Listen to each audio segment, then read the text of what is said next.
Okay, to expound more, no, sa aking ginawa na ito, no?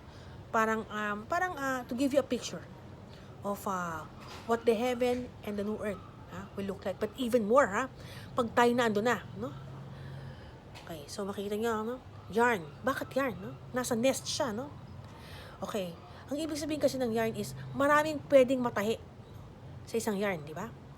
Mga damit, mga iba't ibang klaseng damit. Ibig sabihin ito, lahat tayo, mga anak ng Diyos, mga nilikha ng Diyos, okay?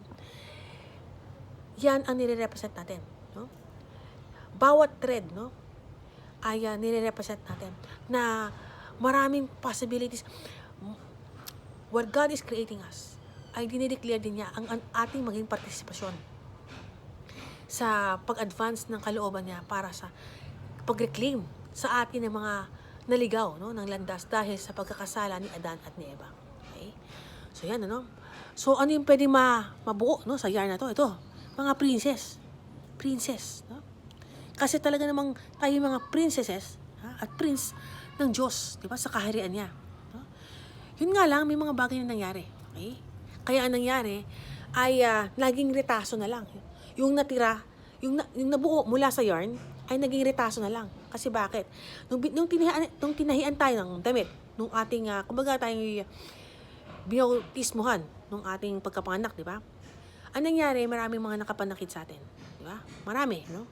Hanggang unti-unti, nasira na, no? Yung dapat na magandang damit na binigay sa atin, nasira na. Okay?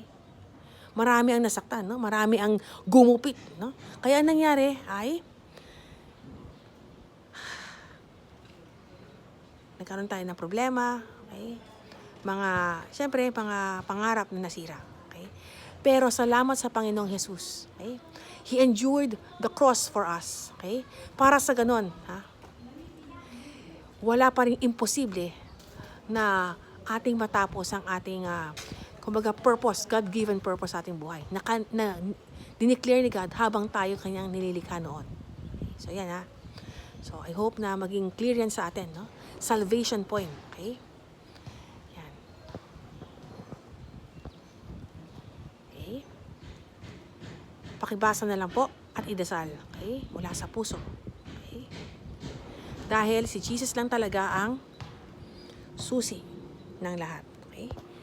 Susi ng ating kaligtasan, okay?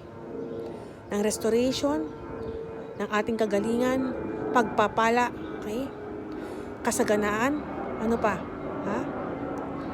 At ano pa? Pagpasok sa langit, sa kaharian ng Diyos, sa new heaven at new earth. Okay? Maraming pong salamat sa Diyos ang papuri.